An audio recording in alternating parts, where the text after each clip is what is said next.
broad stripes and bright stars through the perilous fight.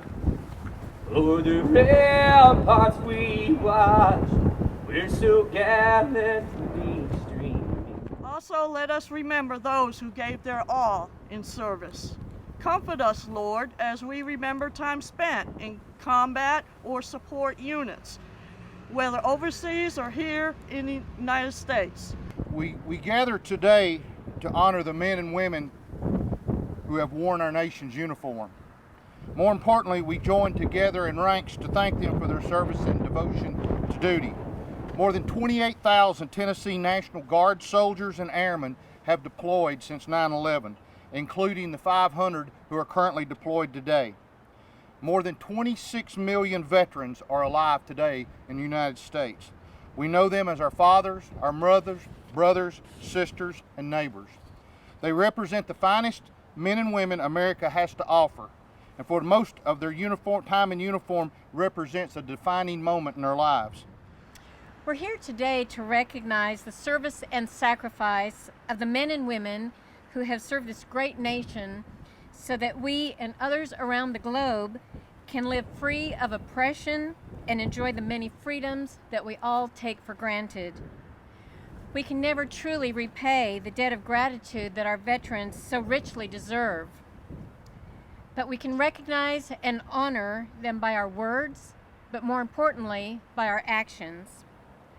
I am honored to head the Tennessee Department of Veterans Affairs, where we are privileged to do just that every single day, and to be a part of the transformation of how the state of Tennessee serves, recognizes, and remembers veterans and their families. I had a chance to meet with the folks that we're going to recognize today a little bit earlier, and I really said that there were three things that we wanted to recognize them for today. First of all, to thank them for their service.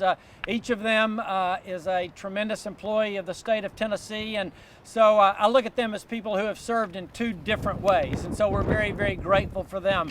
But I also said they have to represent all of the state employees who are veterans who we can't recognize today. There's about 3,000 of our state employees, so almost 10% of our state employees are veterans.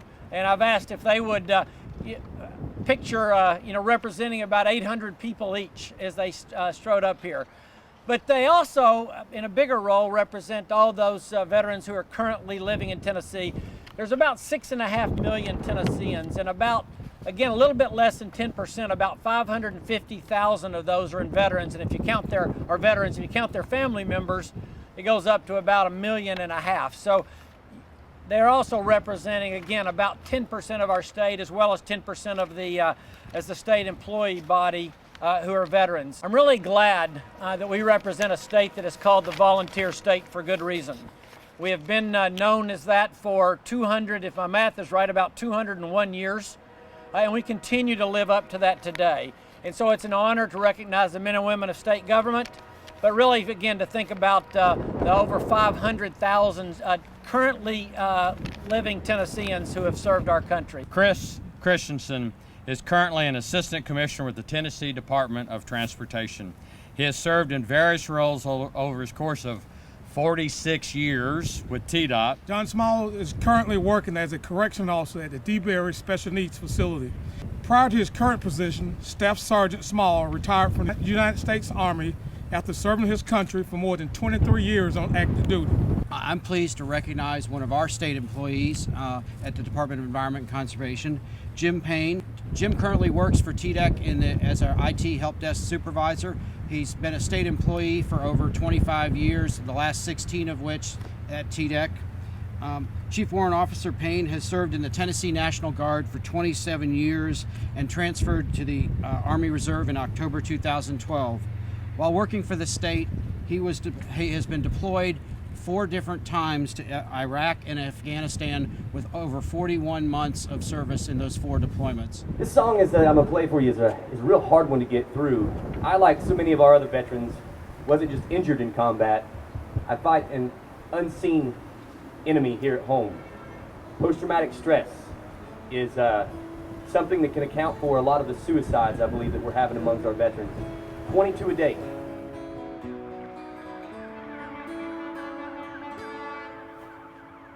Here I sit, not knowing where I stand. 2 years have been, still just half a man. Well, this town moved on without me. And where do I fit in? Life's a jumble puzzle. Where do I begin? But how do you paint a picture back in focus? Or rebuild the dreams when you're broken. If no one understands and you scream for Jesus, and all you've got left are me.